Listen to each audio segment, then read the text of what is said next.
Hello and good evening. Hopefully you can hear me and see my screen wherever you are. And we should have a slight time delay again, but you should be about a couple of seconds behind me. So as soon as you start hearing me on the live stream, please do just say hello.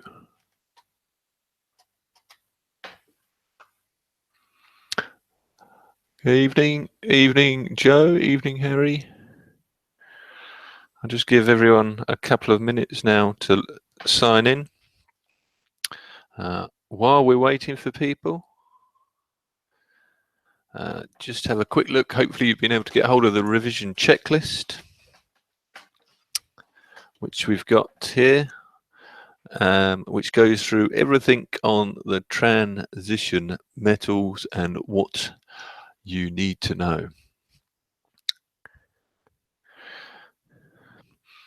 We're going to use this document along with the question sheet shortly. If there's any questions specifically asked through the webinar, we'll post them in here. And there's also heaps of extra questions here in the questions and answers. All of these available in the live webinar and past webinar sections of the website. So let's just see how we're doing.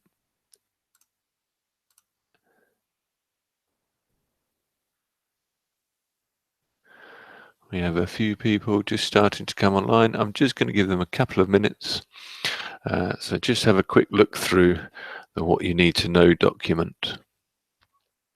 Evening, we're up to a few more.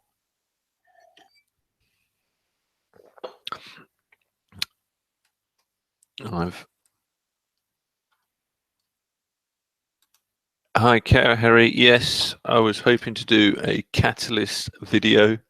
I'll put this in here.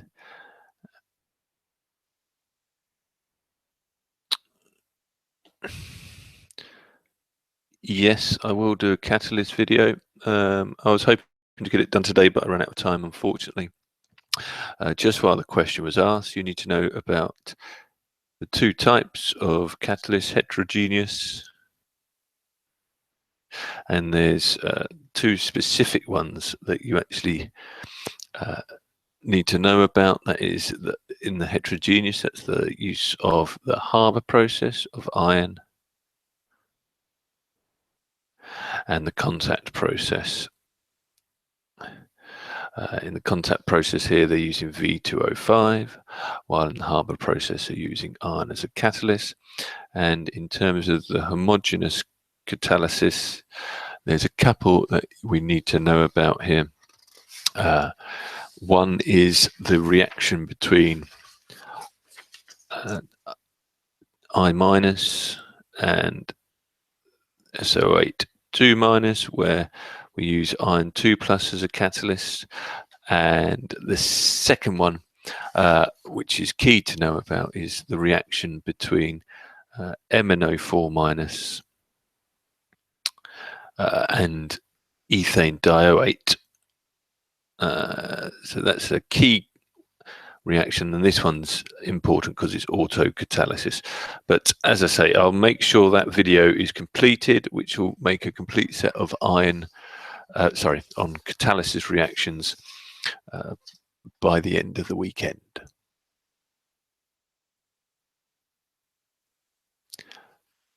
Yes, Joe, I'll also be doing a DNA video.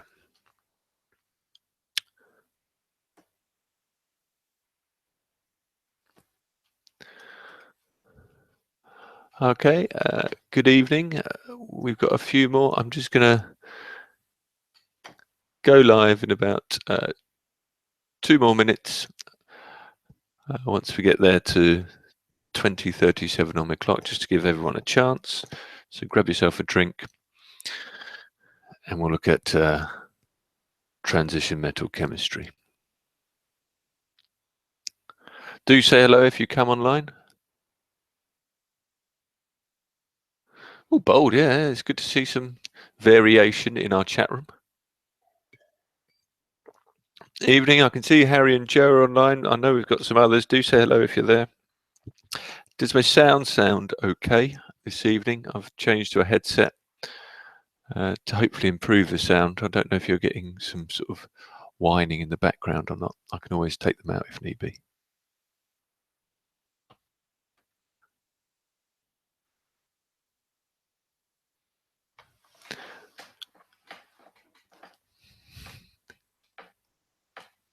Thanks, Harry.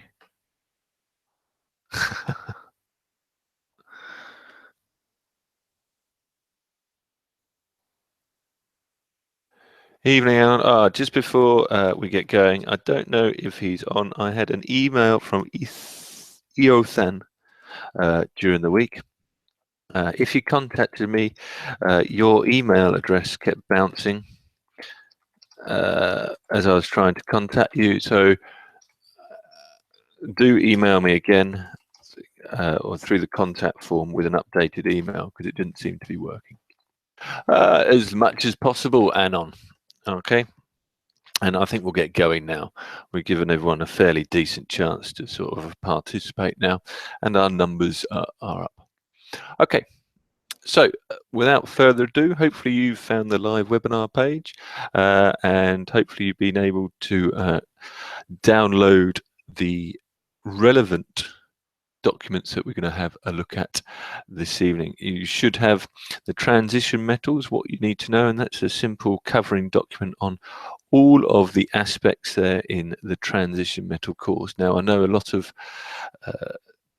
teaching goes through heaps of information, heaps of questions when you look at the transition metals, but a lot of it can be dealt with by learning a few simple techniques, which we'll look at as we go through. You need to know about the properties of transition metals. These videos have been updated throughout the week about their formation of colors, complexes. Okay, no worries. Thanks for that. Do drop me an email there, Ethan, at chris@drclays-a-level-chemistry.com with your email, or I'll try and pick it up from the webinar later on. Good to see you as well, by the way. So we've got variable oxidation states, the fact that they form complexes, react with ligands. We need to know about different types of ligands. We need to know that they form coordinate bonds, types of shapes of molecules that they form. We need to know about certain individual aspects like cisplatin here. We need to know why they form colored compounds. We'll see throughout the questions as we go because of the incomplete D subshells. We need to know about specifics here. So in terms of variable oxidation states, there is the key one that you're asked about is vanadium. There are a host of vanadium oxidation states, all of which are in my video. You'll find you get +5 down to +2, and you need to know the oxidation states and the colors for all of the vanadium. But that's the only one that they specifically identify through the AQA example. You need to know about how we can measure concentration using the color of compounds, using colorimetry, and then we need to know about how different ligands can affect the colors and how they react. So we've got here different ligands like ammonia and water, and we've got Cl- as well. And we need to know about substitution and acid-base reactions, and then we need to specifically know about iron and hemoglobin. You need to know about the toxicity effects of carbon monoxide and so on. The chilate effect, which is to do with entropy changes, hopefully you've seen in my videos this week. We need to know about the redox potential for a transition metal changing if we use a higher pH or a lower pH. In other words, if we increase the acidity or if we make it alkaline or not. We need to know about specifics here about silver ammonium compounds here, where we talk about Tollens reagents. we need to know about redox titrations. We'll see some examples. Importantly for redox titrations, the slight change now is you only need to know MnO4 minus to Mn2 plus with Fe2 plus and or the ethane dioate molecule. You used to have to know about dichromate, you don't anymore. If they expected you to know about that, they'd give you information in the questions. You then need to know about the specifics about catalysis, which I mentioned before. And then you need to know about the aqueous solutions. Now, the aqueous solutions, again, has been simplified this year. You need to know about iron 2 and copper 2, and you need to know about aluminium 3 and iron 3. You used to have to know, I hope, a host of different colors. This is now reduced somewhat, making it a little bit easier, I think, at least in terms of learning basic knowledge. The core understanding, though, remains the same. We need to know about amphoteric behavior with aluminium, and then we've got the reactions here, specifically of iron 2, copper 2, aluminium, and iron 3. Okay, so before we get on, I'm just checking the list here. It doesn't seem we've got any questions, so we'll have a look here at our webinar questions that we got for today. Again, all of the questions that we'll look at are exam style questions, that past exam paper questions from AQA. That's not to say that they're not going to be slightly different this year, but the general style of questions will remain probably quite similar. They've been altered so that they only deal with the new exam specification, so we shouldn't have any questions which are irrelevant to your course core learning. Again, in future weeks, this is the last free webinar, but in future weeks we will look at the new specification paper as well, just to see how that changed. Okay, so let's get going. Let's see some of the questions that we've got on our transition metals chemistry. So to kick us off, we're talking about color of a transition metal. So here we've got a diagram representing the energy state that occurs when a d electron in transition metal ion is excited by visible light. Now remember, transition metals are those that have a d subshell, electrons in their d subshell in their stable ion.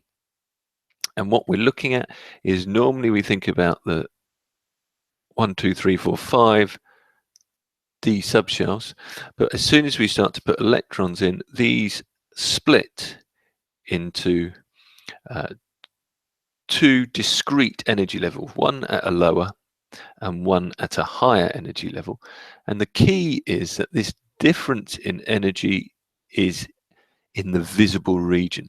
So what we're looking at, this diagram here, is the lower energy levels of the d subshells and the higher energy levels. The question says, give the equation that relates the energy change delta E to the Planck constant. And hopefully if you watch my videos, you should be aware that the equation here that they're interested in is the change in energy, that's the difference between the lower and the higher energy state, is Planck's constant multiplied by the frequency. And it's got this funny letter here, Greek letter, which you might hear is called mu when it's being talked about. A relatively simple equation that we can use, and we've just got to be able to rearrange it.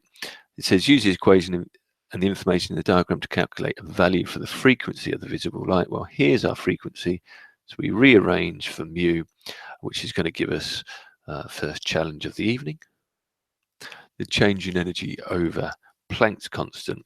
And our change in energy, well, we pick this out of the diagram, 2.84 times 10 to the minus 19 joules. It's going to be a small number because we're talking about electrons, divided by 6.63 joule seconds. And we've got to work out the units. Now, you don't have to be able to know what these are, because you should be able to work these out from the equation. You should come up with something in the order of sort of about 4.28 times 10 to the minus 4.28 times 10 to the 14, and your units here Well, our joules cancel out, so we're 1 over second, so you end up with seconds to the minus 1.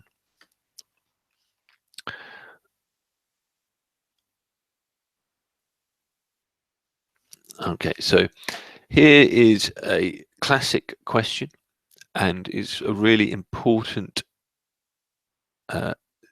thing to get right. The question says, explain why this electron transition causes a solution containing the transition metal to be coloured. Quite often, people will talk about the emission of light here. Never talk about emission of light. What happens is we have light comes in, passes into the solution, and a certain light is absorbed. So the first mark is talking about light is absorbed for 1 mark. In other words, we have these electrons, as light comes in, jump up an energy state, and then on the other side, what we end up with is a light which is now missing that energy. And so we say the remaining light, and you've either got 2 options here, is reflected,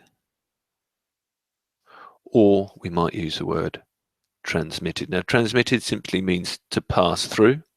Reflected means it bounces back, our key terms. And if we really want to be accurate here, what we need to say is that the light is absorbed, I've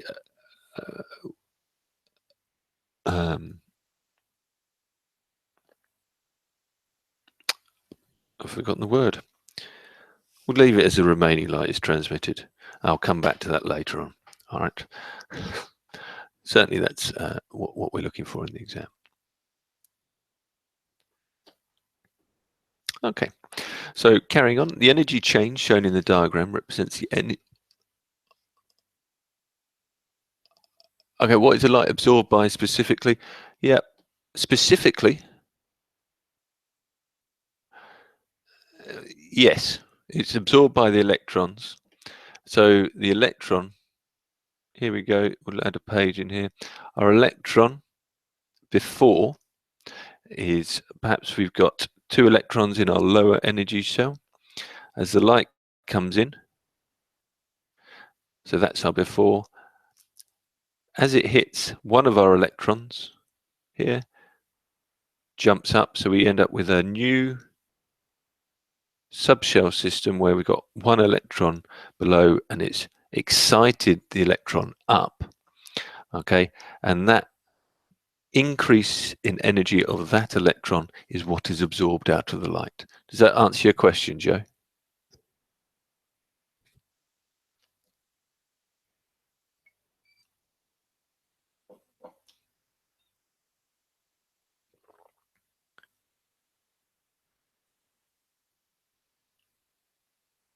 Cool.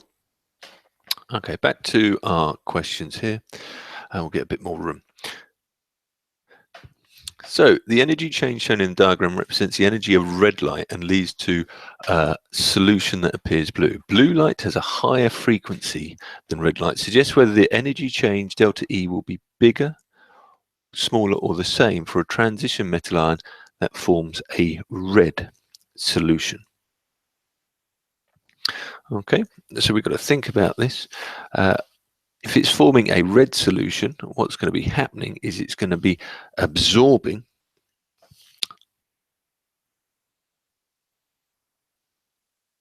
blue light. If it's now forming a red solution, blue light is a higher energy frequency. I think it tells us that. There we go. It tells us that in the question.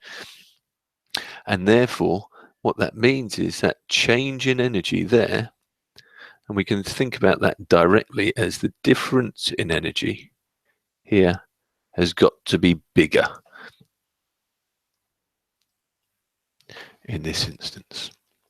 Okay, and that's because we're now using blue light, which is a higher frequency, as a higher energy.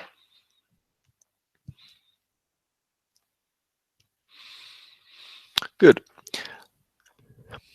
Then we got state the 3 different features of transition metal complexes that cause a change in value of delta E here. So the difference in energy is caused by one of three things. It can either be caused by, well, there's three possible marking points. There's several things that we can think about. It can be caused by the oxidation state. And we see this classically if you think about iron 2, and which in water is green, versus iron 3, which is red-brown because of rust. And that's simply down to the change in number of electrons or the oxidation state. The types of ligands can have an effect. And we see this when we talk about things like, perhaps if we got water with copper, sorry, hexa aqua complex here, which is blue.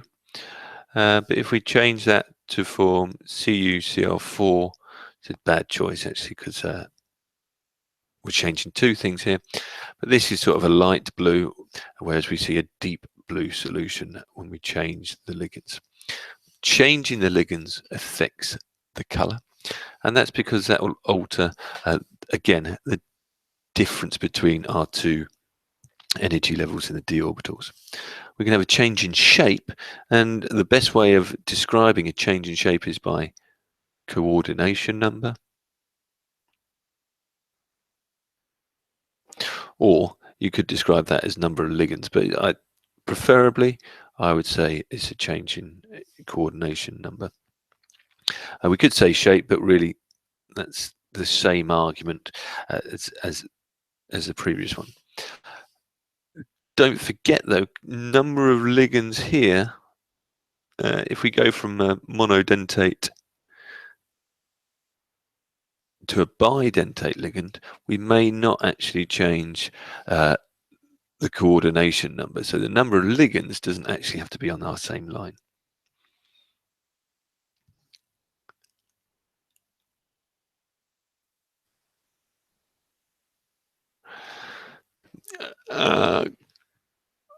Famida, thanks for the question. So the question is, can you explain why the oxidation state changes delta E?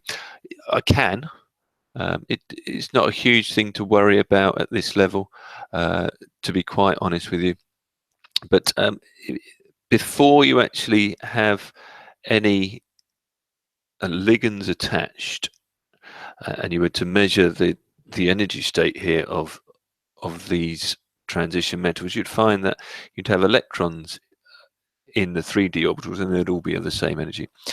But once you get an interaction with a ligand, then this causes this split, and the interaction between the ligand and the electrons is essentially an interaction between a lone pair of electrons like water, let's say, and the central metal ion. Now, because we've got an interaction here basically of electrons either with electrons here or with empty shells, the number of electrons here is going to depend upon whether we get sort of a more repulsive or more attractive force, and that whether we got a repulsive or attractive force is actually going to end up having an effect on the change in energy. To be honest with you, I wouldn't worry about it too much, other than the fact that to realize that the number of electrons does affect the change in energy. Hopefully that answers your question suitably at this stage, Famida.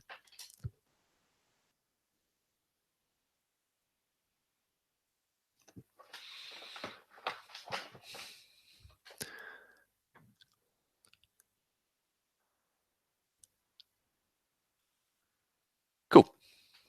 All right, so that really dealt with color, and also sort of the key things about transition metals really here, which these features are key features of transition metals other than being a catalyst. Now, that's not an answer to that particular question, but that covers the key reasons as to why things are transition metals.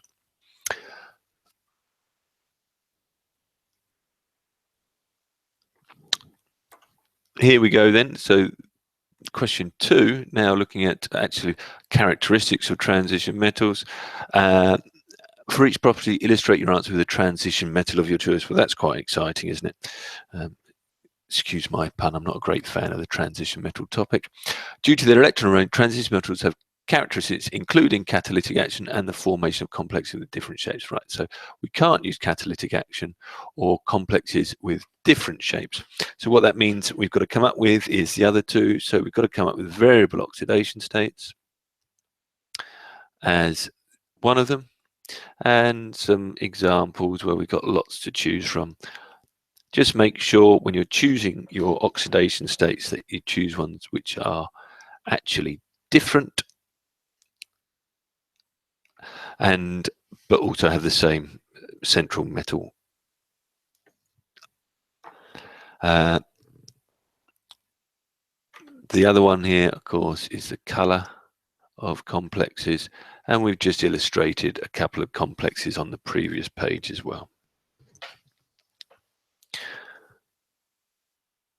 Other than octahedral, there are several different shapes shown by transition metals. So if you've been watching the video content, you'll realize that most of the transition metals on the 3D row will form octahedral complexes.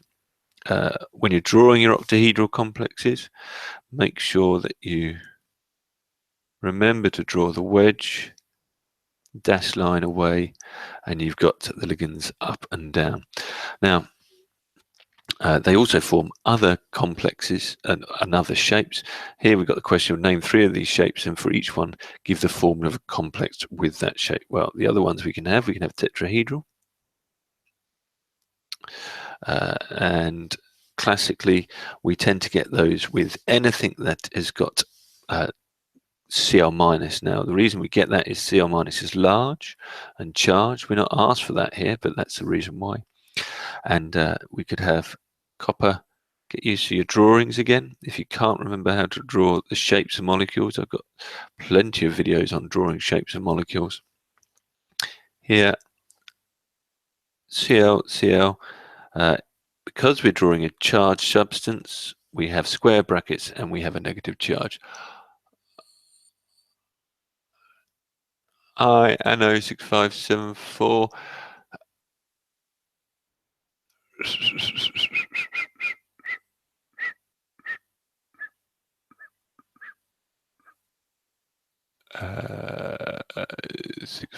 Which has a lower frequency.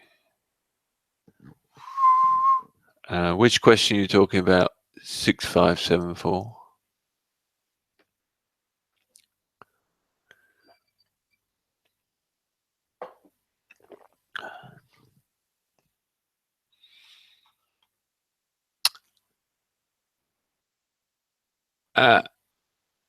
Anno, can I come back to you on that question? I think you're talking about the color question from from question 1 there.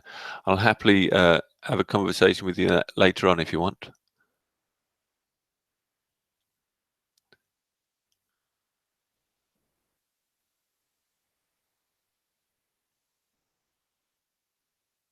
Yes, I think Anno is talking about question 1.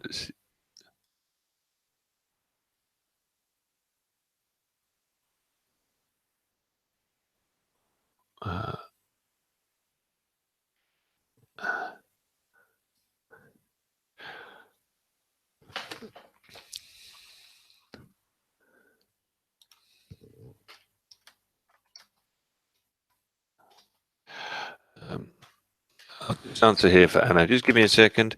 The answer here.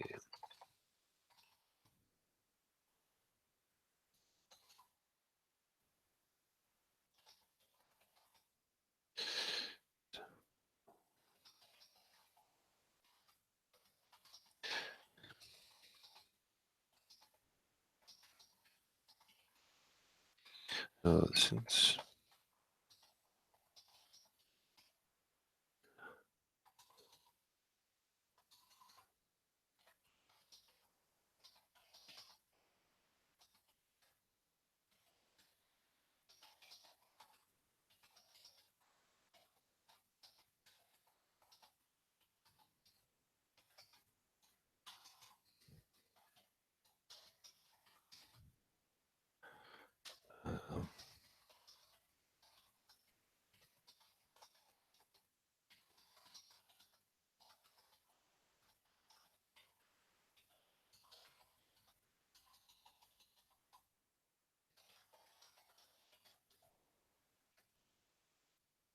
Okay.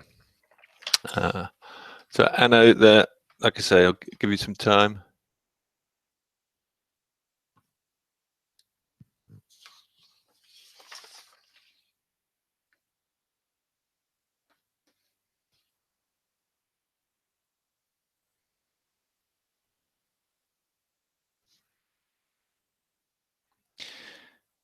Yeah, it says it appears.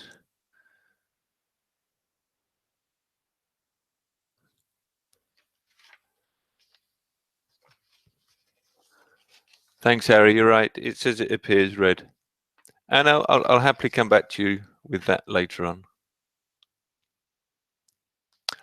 Okay.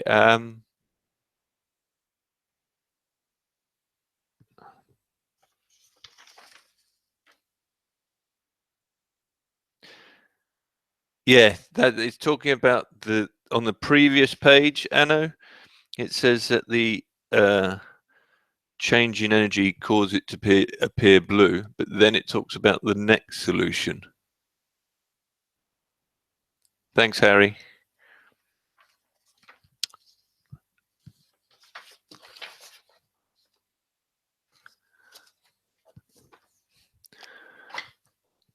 Okay.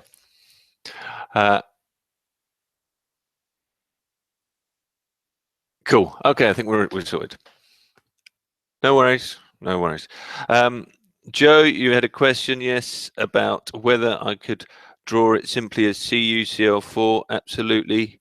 CuCl4 minus is, we don't even need the square brackets here, is correct. Whatever happens, I think in your set you said it was Cl4 2 plus. It's not 2 plus. Remember here, our ligands are Cl minus, and therefore it must be 2 minus because of the 4 chlorines, and we've got copper 2 plus. Does that make sense, Joe? The next option is square planar. One that you have to know. One that you have to know is cisplatin. So here you've got isomerism to deal with. Cisplatin here. You could also have transplatin.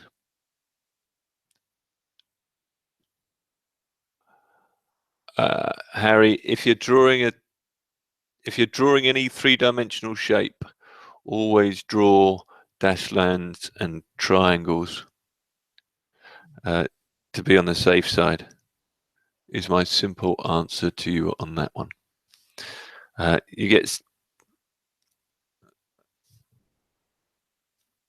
square plane is less of an issue, to be honest with you, because you could argue that you could draw it in the plane, but certainly if you're drawing octahedral or tetrahedral, make sure you got them. You could have transplatin, where you're talking about opposite sides.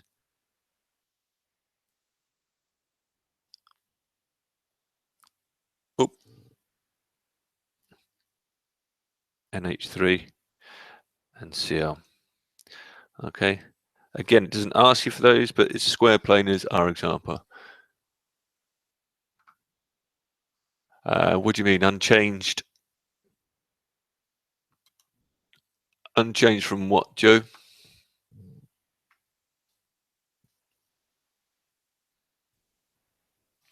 And your final example would be linear, something like the silver NH3.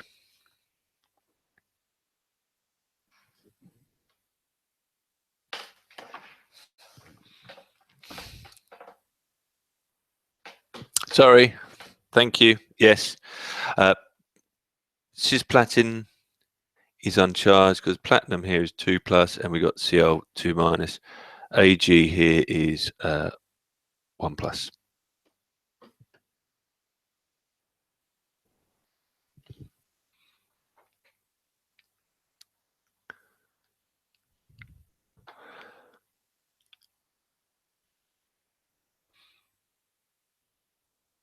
Okay. Let's carry on. So carrying on to see some more of our questions. It's possible for group 2 metal ions to form complexes. For example, calcium H2O6 2+ ion in hard water reacts with EDTA 2- ions to form a complex ion in a similar manner to hydrated transition metals. So this is the sort of question they might get you to elaborate on your ideas of what you know about transition metals. So they're giving you information and you've got to somehow deal with that information in the question. This reaction can be used in a titration to measure the concentration of calcium ions in hard water. Write an equation for the equilibrium that is established when hydrated calcium ions react with EDTA 2-. Okay, so well, we got calcium H2O6. Remember, we've got charged species, we put them in brackets. We've got EDTA, and this is the 4-, and we're talking about an equilibrium, so we need to describe here somehow some sort of equilibrium reaction. And we're going to end up with C8. Now here you need to know that EDTA is a multi-dentate ligand and actually has a coordination number of 6. Therefore, it's going to replace all of the waters in this case, and we get EDTA formed as just 1. We end up with 6 waters, and we would have square brackets here. We've now got a 2- charge. Explain why the equilibrium in part C is displaced almost completely to the right-hand side. So in other words, why does it lie all the way over on the right-hand side? Well, here it's down to something known as the chelate effect, which hopefully you picked up from my videos earlier this week. We've got calcium bonding to oxygens here, and in the EDTA we've also got oxygens and some nitrogens bonded to a central metal ion. The key here is that the enthalpy change is fairly close to 0, or at least it's low, very small. Therefore, it's going to be driven by changes in entropy.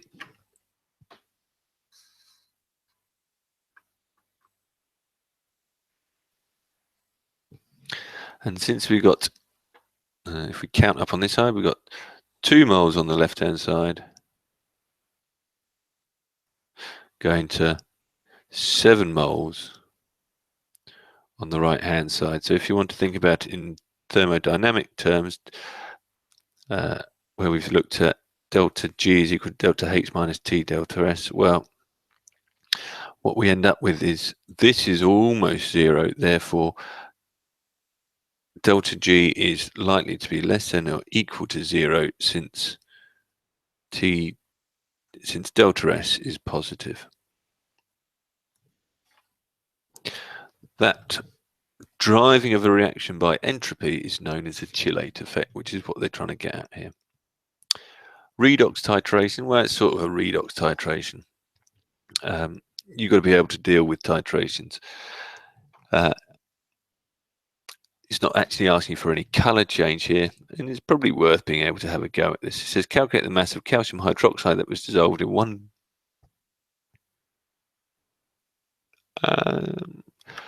I wouldn't really say it's got a negative entropy, to be honest with you, Joe.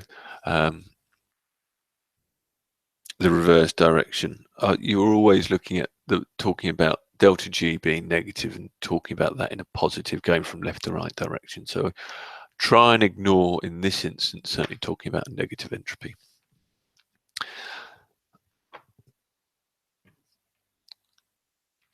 So in a titration, well, we've got to be able to do titration calculations, whatever. The key here is we've got Ca H2O6 and we've got 1 EDTA. So the key here is we've got a 1-to-1 ratio, which is probably why you've only got 3 marks for this equation. The first question says moles of EDTA is equal to, let's see, 6.25 times 0.0532 over 1,000.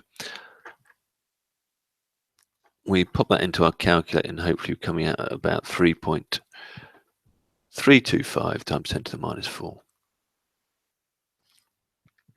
The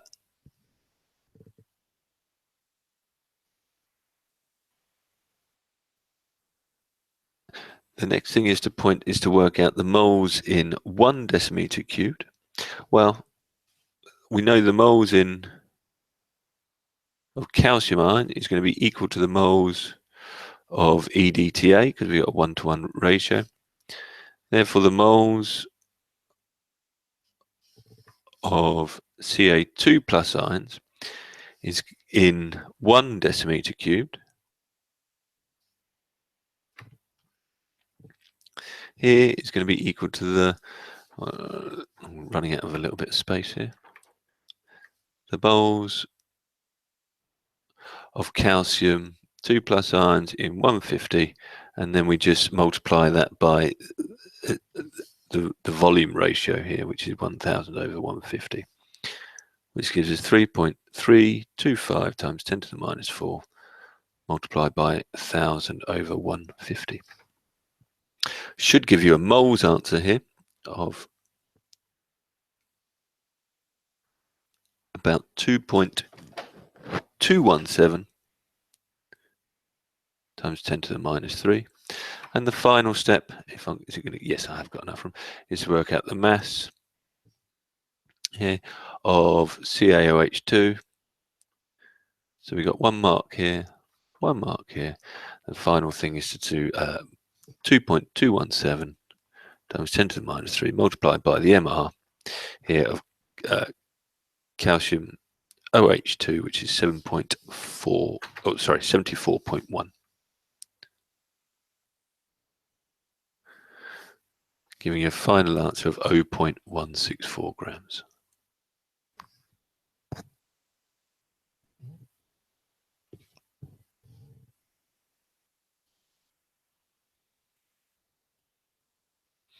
Okay, I'll slowly go on to the next question because there's not been any big shouts there about the titration calculation. Question 3 is a real classic, knowing the reactions of a aqueous ion solution. Now, just let me pause here for a second while I find the sheet for you from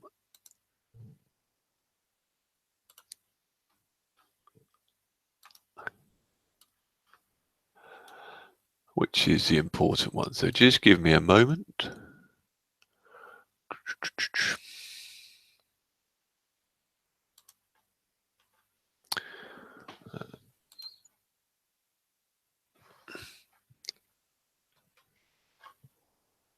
There it is.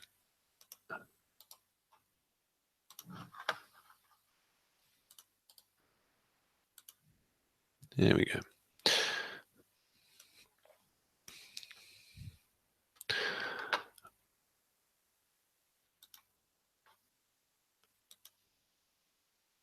Hi, Anon. Okay, cool. That's good timing. The moles ratio bit. Oh, there we go. Okay, so the key here is that we're ratioing basically the moles we want to find out. We're saying the moles at the end is equal to the moles at the beginning multiplied by the ratio of the two. And the reason that we can do this is because the concentration at the first instance is going to be equal to the concentration at the second instance. And that's because what we're saying is the moles in a given volume is going to be the same at either point. It's just that we're going to change the total volume. And since concentration is equal to moles over volume, what we can say is that the moles 2 over volume 2 is equal to moles 1 over volume 1, and we simply move our volume 2 over onto the right hand side here, running out of space. And so we end up with moles 2 equals moles 1 multiplied by volume 2 over volume 1. Anno 37111, hopefully that helps you answer that question.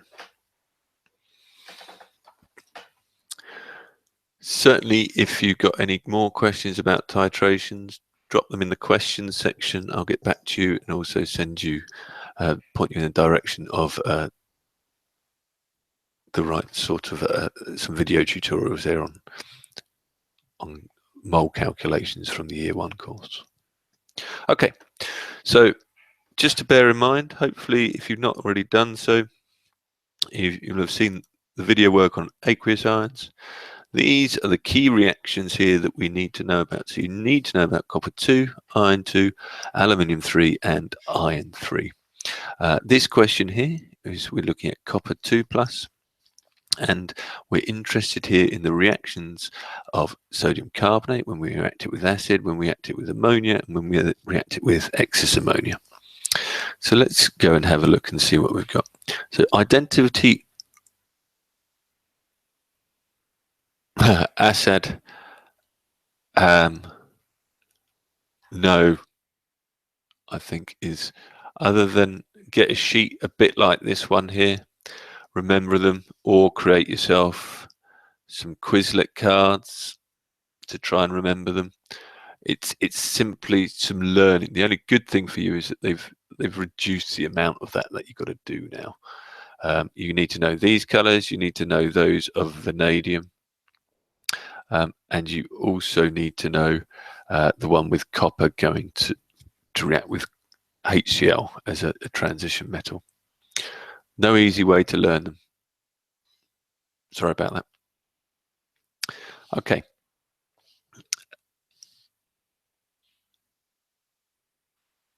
The only other thing I could say is maybe sometimes people find those things helpful if you've got a blank sheet and you colour them in yourself.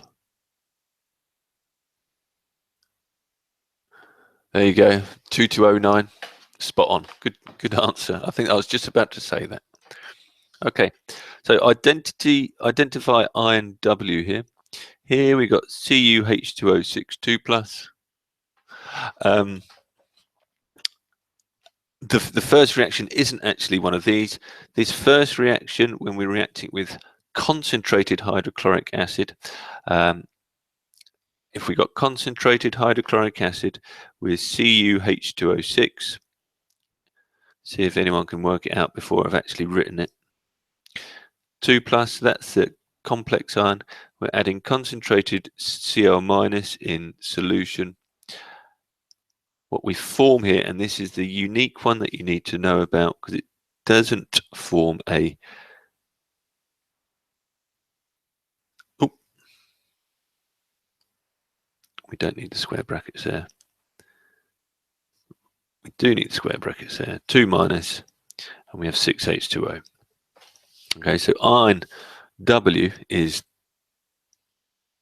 copper chloride. Appearance, we need to know this one. It's a deep blue. And because we're charged, it's a solution.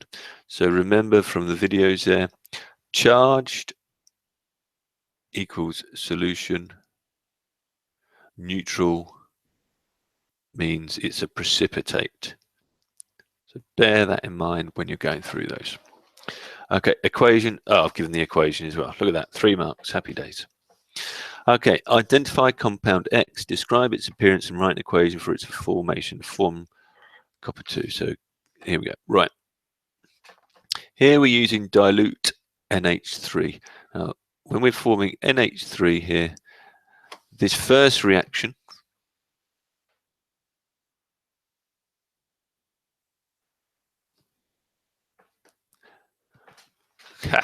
well done. Thank you. You're absolutely right. That's because my video was correct. Sorry about that. Good spot. Nope, you haven't.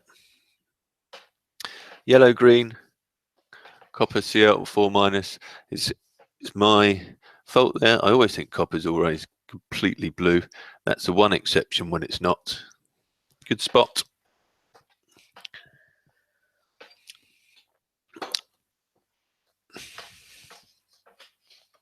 Just to clarify.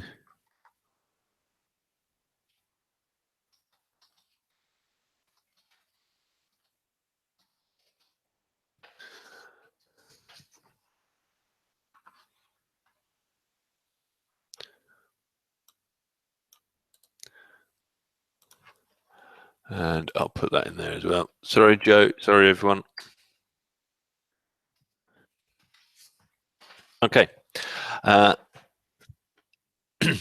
Compound X here. Ammonia here acts as a base in this question. So it acts as a base first of all. So here we observe an acid-base reaction. The reason it's an acid-base reaction is because we start to remove the hydrogen from the H2O. So the compound that we form here is simply Cu, and we form a precipitate. So the precipitate means that we've got to form a neutral species. Since we're dealing with 2+, we're going to form 4 waters, and the OH, remember, OH is 1 minus. Since we're dealing with Cu2+, we're going to have 2 ligands as the OH2. We don't need square brackets now because we're now talking about a neutral precipitate. Appearance, blue precipitate. And the equation, well, the equations I think are quite straightforward. As long as you can remember what you're dealing with Cu H2O6 2+. You've then got 2NH3. Remember, we're reversible arrows. We form our Cu H2O4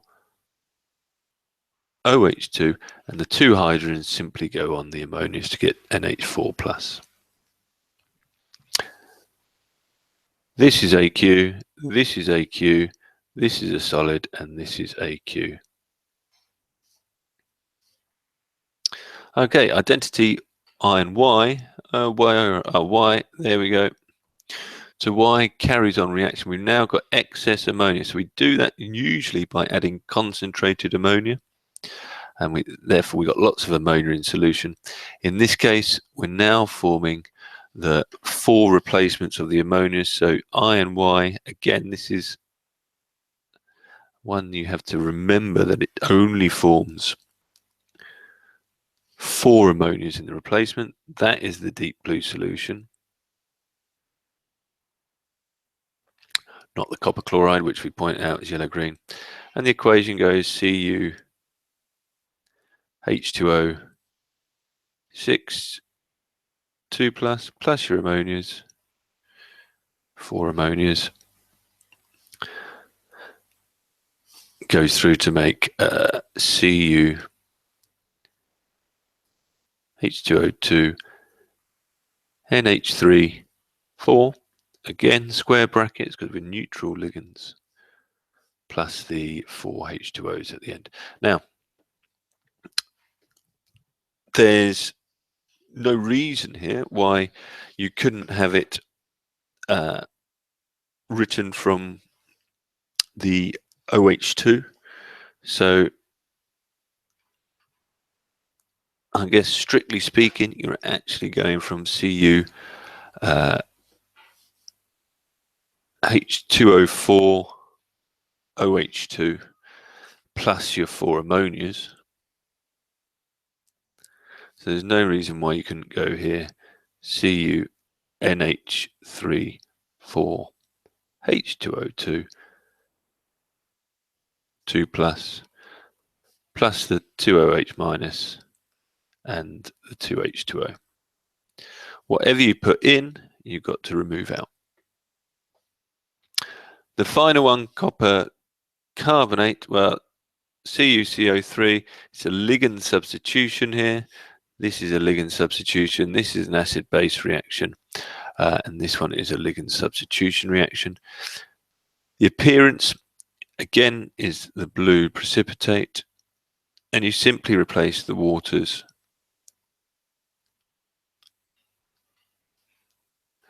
with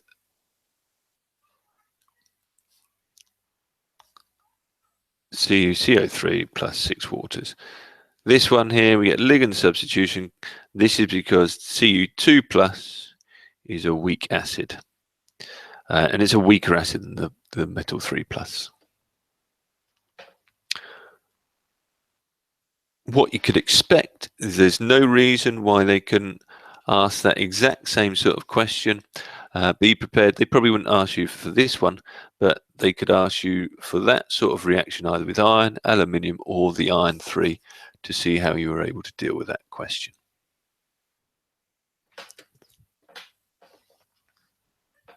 Okay, no comments in the room. Let's carry on. So copper metal can be extracted from dilute aqueous solution containing copper 2 ions using scrap iron. Write an equation for this reaction and give the colors of the initial and final aqueous solutions.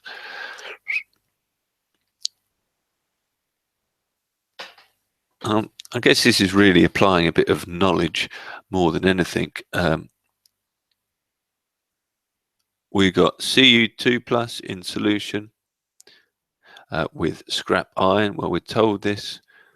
We'd go through and we'd make Fe2 plus Aq plus copper metal. So that really is simply an application of understanding here. The initial color, well, you've got to realize that copper is going to be a blue solution. And the final color here going to be a green solution. The reason the final color there, of course, is it's green is because we got the iron 2 plus. Reality is it probably oxidized to iron 3 and it'd be a brown solution, but there we go. Okay, the method of copper extraction uses scrap iron. Give 2 other reasons why this method of copper extraction is more environmentally friendly than reduction of copper oxide by carbon.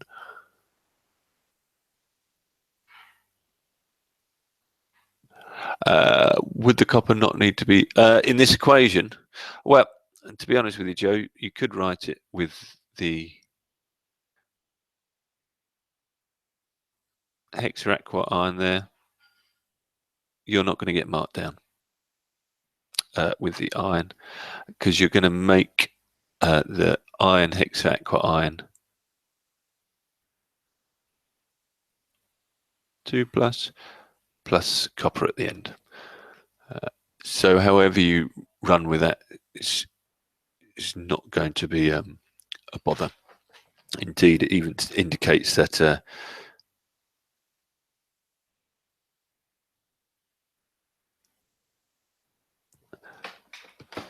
you can have the the hydrated ions. Question 2 here. I guess this is a synoptic question.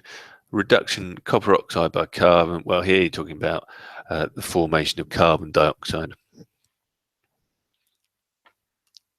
The extraction of metals not really in the course. I wouldn't worry too much about this other than realize that talking about carbon, you're talking about combustion, so you're thinking about ways, problems, anything associated with that.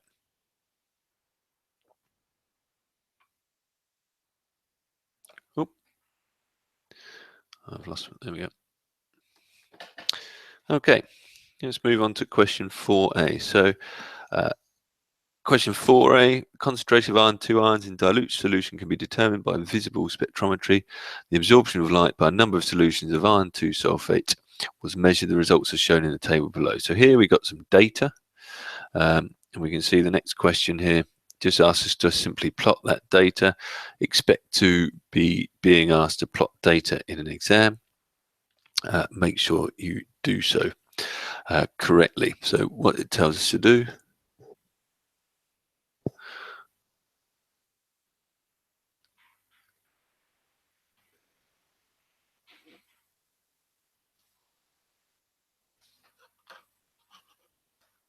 there's a question. Use these results to plot a graph of percentage absorbance against concentration of iron 2 sulfate. So make sure when you're plotting these that you've got your iron 2 sulfate concentration on the bottom, and you've got your absorbance on the side.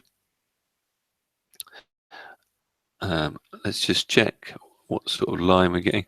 So the absorbance, as we increase the concentration, goes up. So we expect to see some sort of graph that's looking like this.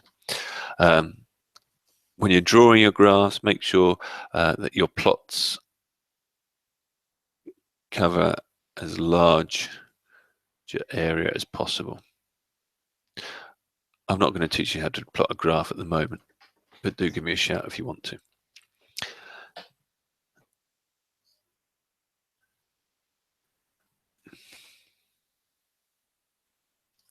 Use your graph to determine the concentration of iron. 2 ions in a solution of FeSO4 that has absorbance of 5.4%. If you actually go through and do that, you should end up with somewhere in the region, if you check the answers, of around 0.046, plus or minus 0.02 is what they're offering. Okay, part 3 says calculate the volume of water that should be added to 100 cm cubed of 0.1 mole dm cubed solution of iron 3 sulfate to make a 0.04 mole dm cubed solution. And what I'll do there is I'll leave you to look at the answers for that after the session, see if you plot the graph. If you've got any questions about that, please do just drop me a line and I'll get back to you. Okay.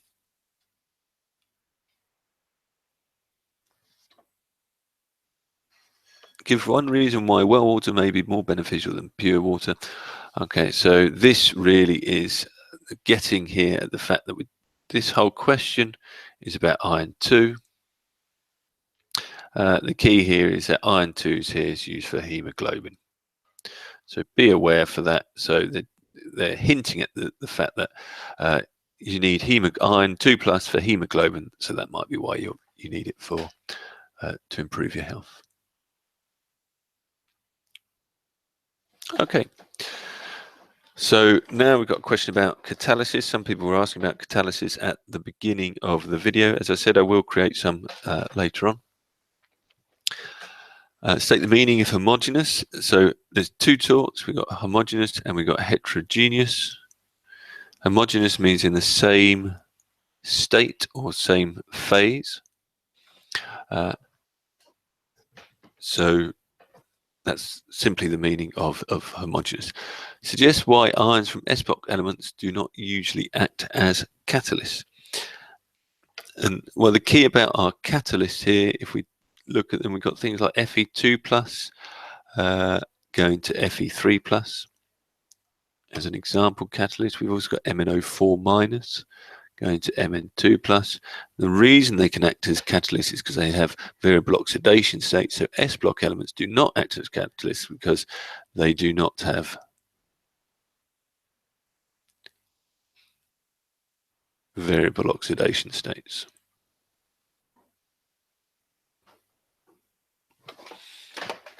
Okay, write an equation for the overall reaction that occurs in aqueous solution between S2O8 2 minus and I minus. Well, this simply is something that you need to learn.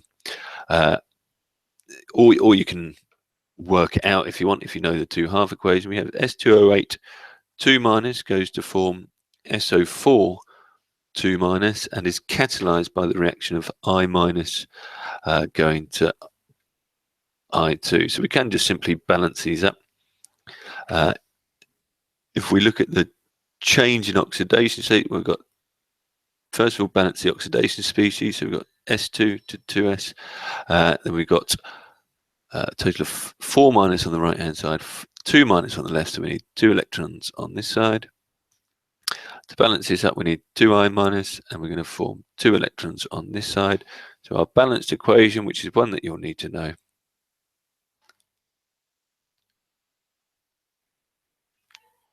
goes to 2SO4, 2 minus plus I2.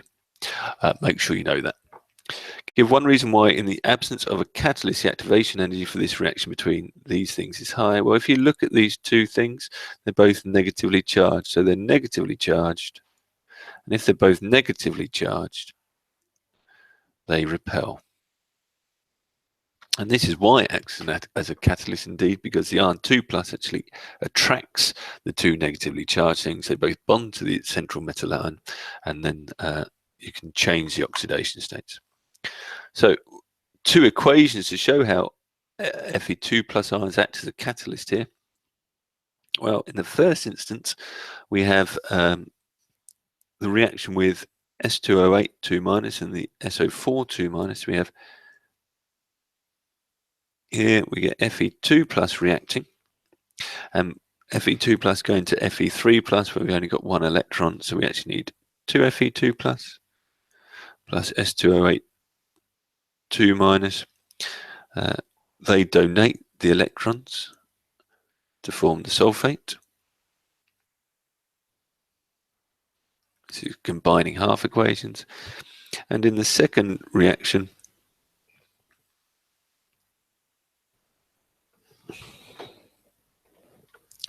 we have the Fe3 plus here, which essentially consumes the electrons from the I minus, and the Fe3 plus is reduced back to Fe2 plus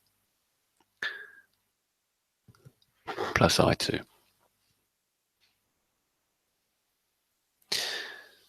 And why there's a low activation energy? Well, if you think about this, before we said why it's slow, it's because they're oppositely charged. Well, in this case, they're both negatively charged, they repel. In this case, they're oppositely charged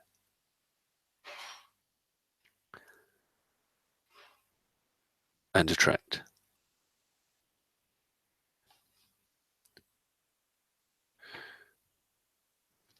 And explain why Fe3 plus ions are as effective as Fe2 plus. Well, it's because in this reaction, it doesn't matter which order we do them. We could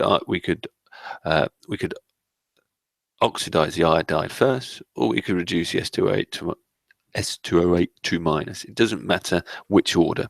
So the reaction occurs in any order.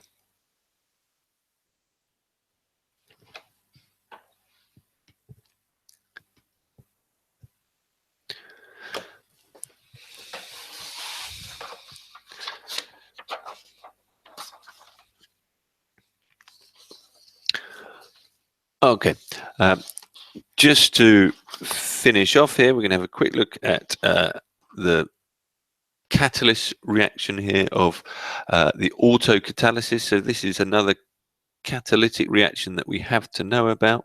So this is autocatalysis. We'll finish on this one, and then what I'll leave you with is the extra questions there to work on, and you can ask me throughout the week if you've got any questions related to the transition metal topic. So the redox reaction in aqueous solution between acidified potassium manganate and sodium ethane dioate is autocatalyzed. What that means is the catalyst is made during the reaction. This is not only a catalytic reaction that you need to know about, but it's a redox titration that you have to be aware of too.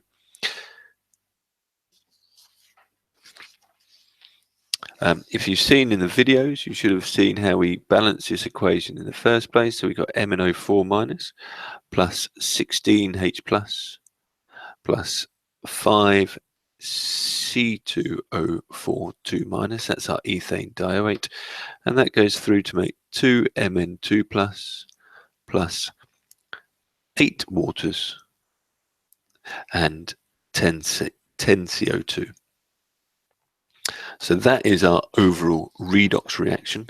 You've got to be aware of those. The MnO4 minus is purple, with the Mn2 plus being colorless, so it's auto. If you do a redox titration, you can also use it to determine the endpoint. Identify the species that acts as the catalyst. So in this reaction, the catalyst is actually Mn2 plus. So Mn2 plus is the catalyst. And then says, explain how the properties of this species enable it to act as a catalyst in this reaction. So we've got MnO4 minus plus 5C2O4 2 minus.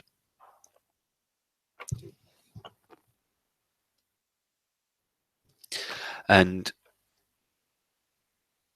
it's the same argument as we got before. MnO4 minus and C2O4 2 minus repel each other. And therefore, Mn2 plus lowers the activation energy, since the Mn2 plus attracts the C2O4 2 minus.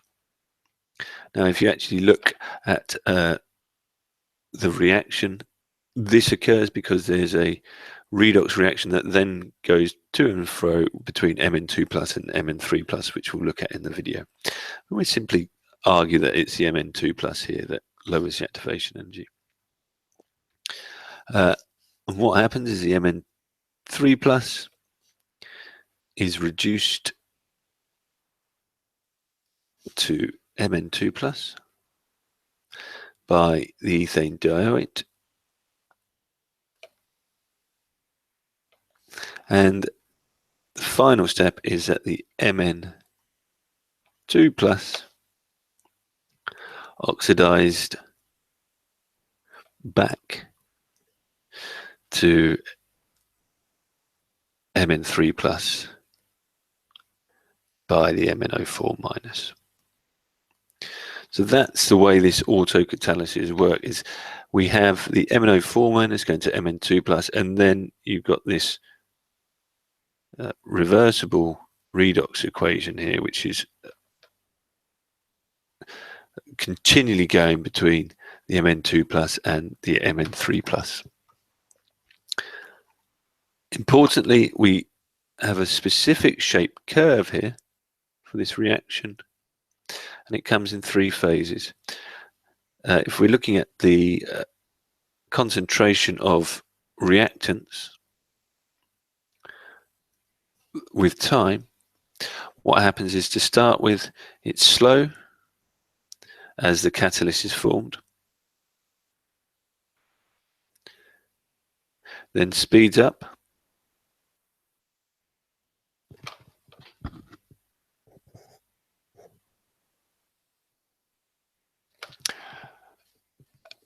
yeah, for me, if the catalyst produced after the MnO4 minus and the CO2 minus reacts, how does the product catalyze the reaction between the two products? It's a really good question. I'll go into more detail when I do the catalyst video over the weekend, so that you're clear, and I'll make sure that you've got a copy of that, because I don't want to dwell on it too much. But what happens is you get this redox reaction occurring between the Mn2 plus and Mn3 plus, and that allows the reaction to speed up. So the reaction occurs, as we actually see in part B, very slowly to start with. So we get a very gradual change to start with, so we can produce the Mn2 plus. But once the Mn2 plus is formed, we speed up the reaction, because this then allows for the Mn2 plus to react with the Mn3 plus, speeding up the reaction. And then over time, it slows down again because the reactants all get used up.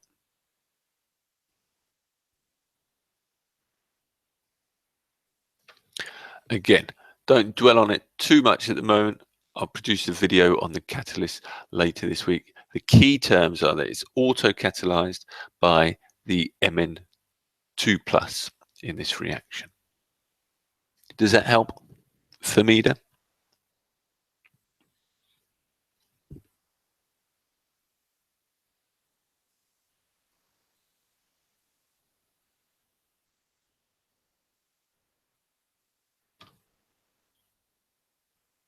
Cool. Okay, so I will look at the last question, because I think this has actually got a titration question and looks at the other redox equation that we need to consider here. So now we've looked at the autocatalysis.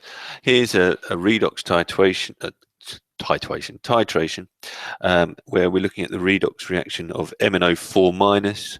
This time, rather than with ethane diet, we're actually looking at with Fe2+. So this is one again that we need to know.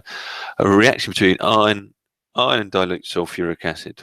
I mean, I get a bit confused at times when they ask questions like this. It sort of almost throws you, because it's almost a GCSE question where it's asking about an acid and a metal making a salt and hydrogen, but they seem to put it in there. Here's a much more important chemistry in terms of your A level. Is we've got the manganate 4-, we got 8H plus 5 Fe2+. If you're not sure where this came from, again, do check out my videos here on the redox titrations where I go through each of these in detail. And we get the 5 Fe3+ here. Assuming that carbon is the only impurity, calculate the percentage by mass of carbon in the 1.7 gram sample. Okay, so at one stage, 1.27 gram sample of the impure iron was reacted with an excess of dilute sulfuric acid. All of the iron in the sample was converted into iron 2 sulfate and hydrogen was evolved.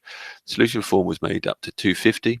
25 cm3 sample of this solution reacted complete with exactly 19.6 of 0.02 / potassium manganate. So the first thing we're going to do here is use our titration information to work out the moles of MnO4-. I know I'm going to run out of space, so I'll do it over on the right here. So the moles of MnO4- is going to be equal here to volume times concentration over 1,000.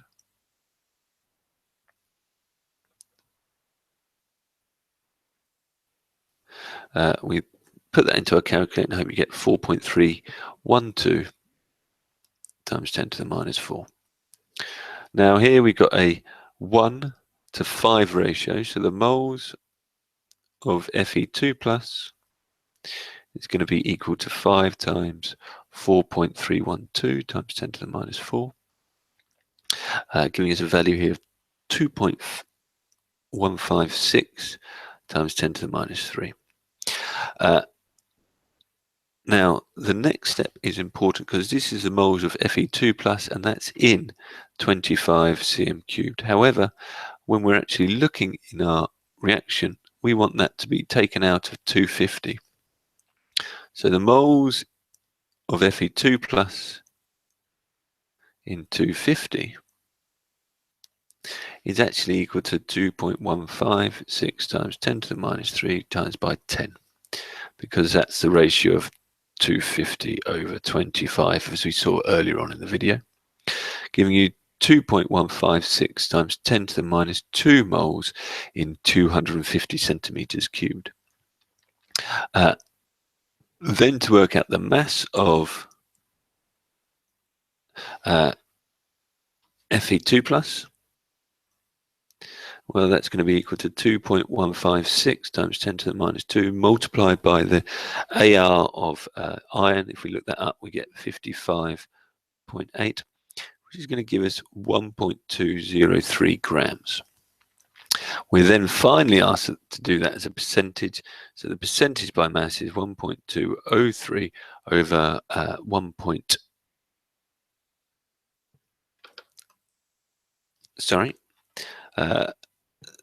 That will give us the percentage of carbon. the percentage of iron. What we want is a percentage of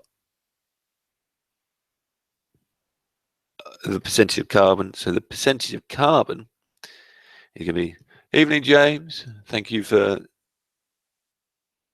giving a hello. 1.27 minus 1.203, that's going to give us the amount of impurity over 1.27 times by 100. We put that in and hopefully we get 5.28%. Hi James, twice a week.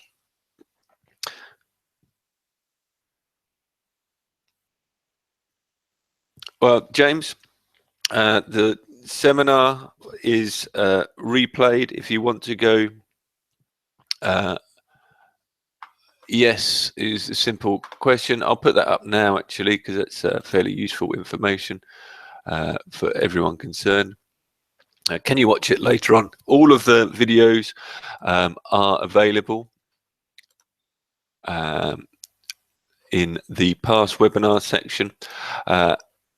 Only the first two are available to non-subscribers. All of the videos will be available to all video subscribers, and it also comes with all of the resources that we use in the video. So do catch up. If you miss one, you can always catch up and ask questions at a later date.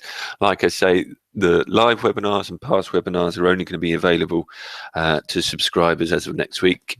These first ones are just for free. All right. Hope that helps, James. So the percentage there was 5.28%. How would you ensure the reliability of the result obtained in this experiment? That's one of those naff questions, to be honest with you. Simply repeat and take an average.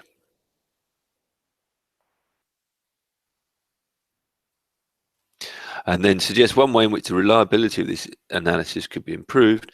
And then you just take several samples from different places. Here's some popping going on. The equation for part B, is it something we have to learn? Okay, anon 4548. Do you have to learn this?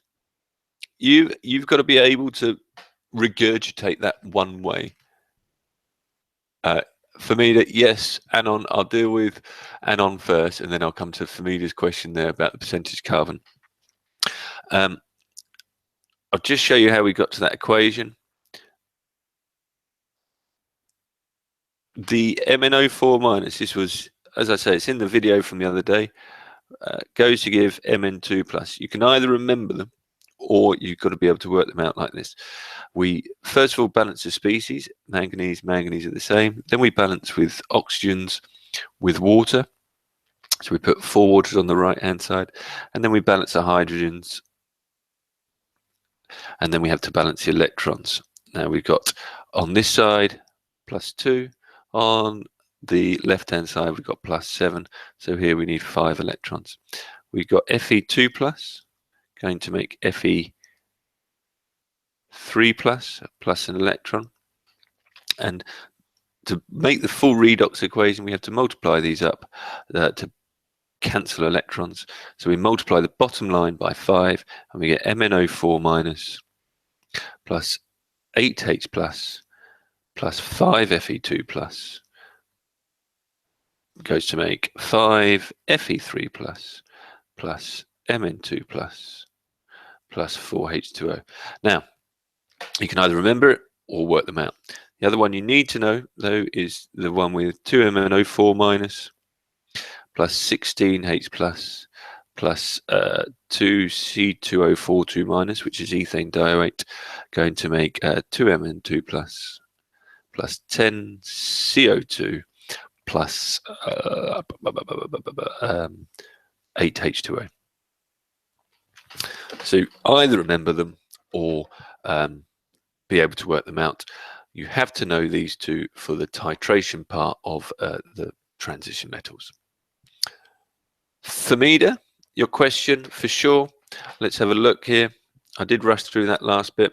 What we found out in this question, what the question asked for here at the bottom, was we found out that we had 1.203 grams of, no worries, Anil, 1.203 grams of Fe2 plus in a sample of 1.27 grams. What we were told of iron and carbon, what we're told is that we want to know the only impurity is carbon, and we want to know what the percentage of carbon is in it. So with this in mind, the total mass of iron and carbon is 1.27, and the total mass of iron 2 plus, which is going to be the same as iron because electrons basically have no mass in this instance. Apologies to any physicists out there, I know they actually do, but they're certainly not going to be significant to 3 decimal places. That means the mass of iron, the mass of carbon is going to be equal to the difference between these two values of 1.27 minus 1.203, which gives us a value of 0.067 grams of carbon, and then we want that as a percentage of the total. So we then 0.067 over 1.270 times by 100.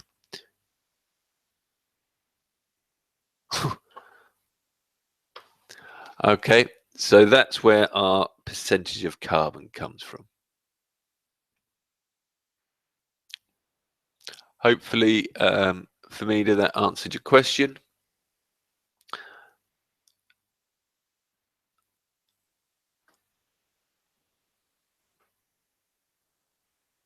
No worries. Okay, and then we got a couple of questions about electrons and some multiple choice. We may as well do these. We've got a couple of minutes left. You've not all fallen asleep listening to my voice. Which one of the following electronic configuration is that of a transition metal? So we've got here, remember, transition metals have got to have a oxidation, sorry, I've got a stable ion in their oxidation state. That's the whole point of the website, Anon. Which one of the following electron configurations is that of a transition element? Well, A can't be because it's got a complete d subshell, a d orbitals. C has got to be a complete d orbitals. This one has got complete, so the only possible answer here can be B for 1 mark. A 0.072 gram sample of reducing agent R was dissolved in water and acidified with an excess of dilute. The resulting solution was found to react with exactly 18 cm³ of 0.02.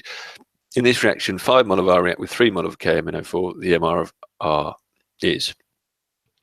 I'm just going to give you the answer and let you work that one out yourselves. See where you get to. The answer is A. It's a bit of a pig for 1 mark, to be quite honest with you. Just reading it was complicated enough. Remember, the majority of your multiple choice will come in your paper 3 exam. And I didn't actually mention this. If you've seen the video on what's in your A-level, your transition metals is all in your paper 1 exam and may also be covered in your paper 3. It's not going to be in your paper 2, which is your organic exam. Next week, we'll be looking at probably some organic work on Monday. Finally, question 10. Which of these species given below can behave as ligands? This is worth, again, thinking about. A ligand, we didn't really talk about it, has got a lone pair of electrons. It donates a lone pair of electrons to form a dative covalent bond.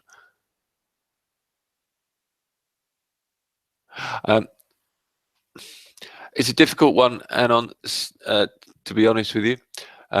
Plenty of practice and doing lots of the questions. I think they become particularly difficult when you're doing the calculations, in my mind, because you have to deal with a lot of information. What I would do is make sure you practice all of your exam questions under time conditions, because what's often known in exams is that under the stress of exams, you'll find that you don't actually notice time ticking by. And what you don't want to do is spend too long on an exam question and then leave yourself short for doing ones later on. So I would start practicing under time conditions. And when you're doing your time conditions, make sure you keep an eye on a clock. So maybe making sure you're used to using a stopwatch or using a clock during your exams. 8085, do you have any advice for revision? Okay. Yes, advice for revision, work on plenty of exam questions, as many questions as possible, really just to make sure that you're used to assimilating data and information as you're going through things. And again, that's part of the reason why I built the site, so that you've got plenty of exam preparation. James, old spec past papers, they are all AQA past papers, yes. I'll just show you here on the site, seeing as you're asking and we've got questions coming in. I'll just drag down this one here. Oh, not quite sure where that's gone. 1 second. Here we go. On the site, if you once you're a paid up member here, we've got within the section here, there's a lot of overlap. The only specification paper questions I'm putting in here are very close to your specification. So the only questions from old specifications that have been put onto the site are from your are currently in the present specification. So here we've already got there's a couple of exemplar past papers here. These are actually mock-up past papers. There are also the present A-level specimen papers here. These certainly the specimen papers are available from AQA anyway. These are all mock-up past papers, so these are not actual past papers, but they are generated from question banks for you based around the exam, and other past papers are probably worth having a go at as well.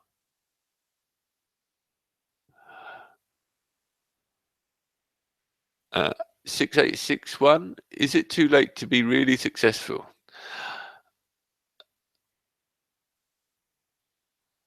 I think you can make significant improvements. You've got 12 weeks with a really solid exam preparation. There's no reason why you can't make grades of difference. Yes.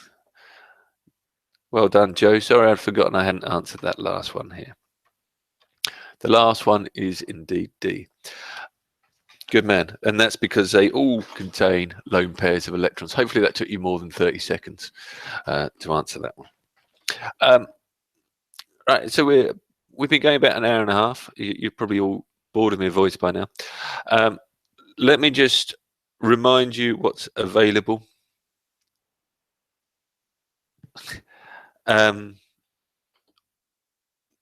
What you've got and what will be available on the site is all of the resources are in the resource section once people are signed up. In the past webinar section,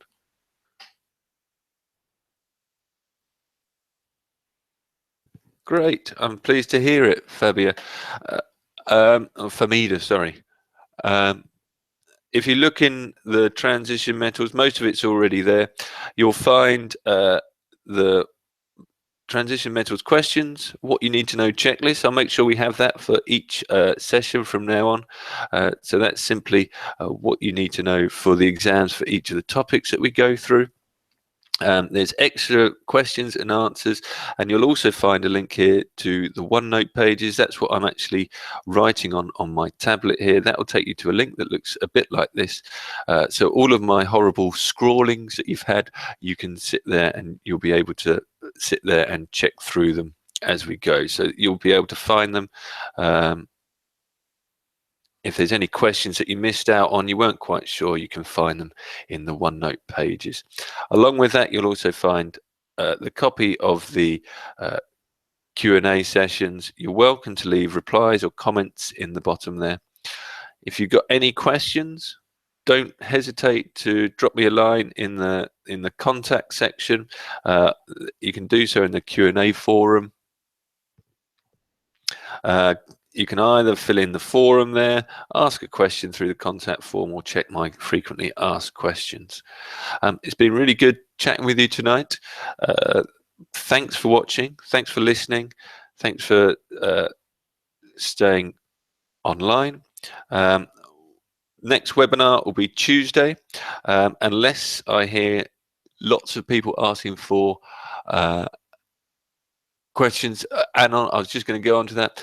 Really, it's up to you, but I thought the next topic I would go for would be a large overall review of the organic chemistry from the A2 course. So I thought I'd review the organic chemistry next week.